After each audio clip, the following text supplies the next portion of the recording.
Hi, I'm Leathur Rokk. Welcome to my channel. Today, even though I'm in a very classy, respectable little courtyard, I want to talk to you about a situation that's not classy and not respectable. It's about the junkies that seem to have taken residence in my family and my building's trash receptacles. Let me run this by you. Tell me this makes any kind of sense at all. Can you imagine having people who were digging through your trash cans, hanging out in your trash cans all afternoon long? And this was during the time that my family was trying to clean a bunch of things out of the apartment because we were having some building inspections, we were having code enforcement, and we were trying to get rid of anything remotely like trash, okay? So, and I was taking things out of the house, my mother is taking things out of the house, and the other person who lives with us was taking things out. And this other person, he took and he was not even paying attention to some of the things that he took out of our apartment. And I went to go to the trash cans, and I saw half of my cassette music tapes and a bunch of my music CDs that were thrown away. So I'm pissed off about this, as any of you would be. So I'm digging through these trash cans thinking how much more of my possessions have been inadvertently thrown out.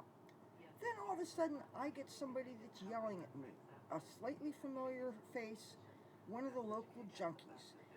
We have a building next door that is a duplex. One side of it is a family that lives there, and they have every right to be there. But the other part of it is basically a squat that's being used as a shooting gallery, crack den, place for women of ill repute to ply their wares, and I heard some of them do it for $5 or less, as a matter of fact.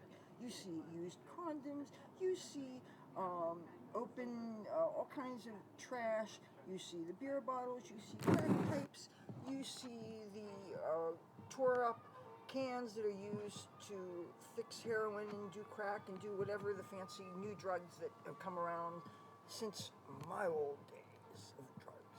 Things are so out of control, and now we are being harassed when we go to our own trash site by people that I try to explain to them, and it's not even their business, but I say, look, this is a family matter. Unless you've gone to their 23andMe and find out that you're a long distant relative or something, this has nothing to do with you. And if I have reason to believe my possessions are accidentally thrown out, damn right I'm going to dig for them.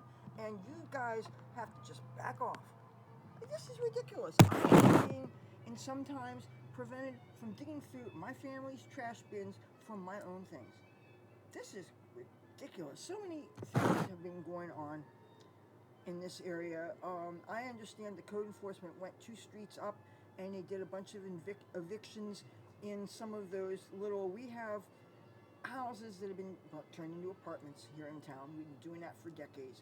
We also have rooming houses, and they're not just up in inlets. Some of them are in the Ducktown area, and there's all over. And now these rooming houses have very strict rules. You can't have pets, you can't have visitors unless your visitors are hanging out in the front lobby. They're lucky if they have 1 bathroom and 1 kitchenette, a floor. They usually have bed bugs and cockroaches and mice and every other critter you can imagine. And yeah, and all the signs say specifically no cats. So, but a lot of them were raided last week, and a lot of people got evicted. Some of the people that live in my building got evicted because when code enforcement went next door, they found out that all those extra little rooms that they put bunk beds in, and they put all kinds of extra things. Well, when code enforcement came in, they didn't see them as individual rooms, and the people who were paying rent did not save their receipts, and they have no proof that they were paying to live somewhere. And so usually when you go through an eviction, when you've been somewhere over 30 days, you have established residency, and you can't just be thrown out in a couple of days. There's a process. But because this guy didn't keep his receipts, they gave him like 3 days to leave. And what really makes me angry is they had a dog and a cat. The cat was young. She was like 2 months old when they got her. I kept on saying, you gotta get her fixed, you gotta get her fixed. And I got every excuse in the book.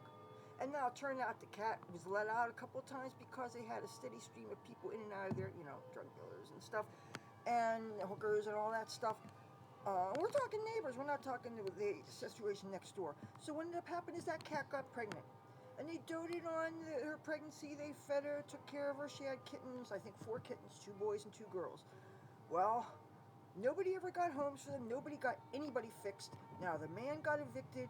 He had to call either Humane Society or I forget what organization.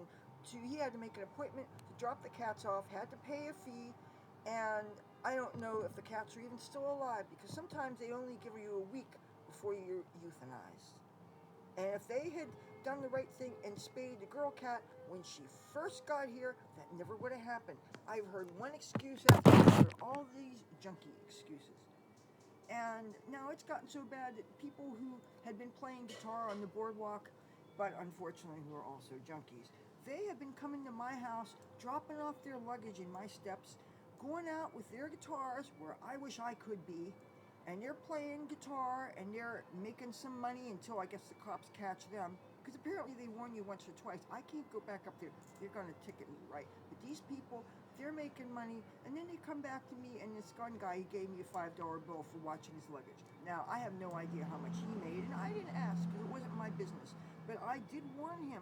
I said, look what the cops did to me. They said if they catch me on the boardwalk with my guitar anymore, they're going to give me $1,000 in tickets. And they're no joke. They just hired a bunch more cops. But what I don't understand is there's not enough manpower when you're calling on a Saturday night because there's some disturbance and you can't sleep.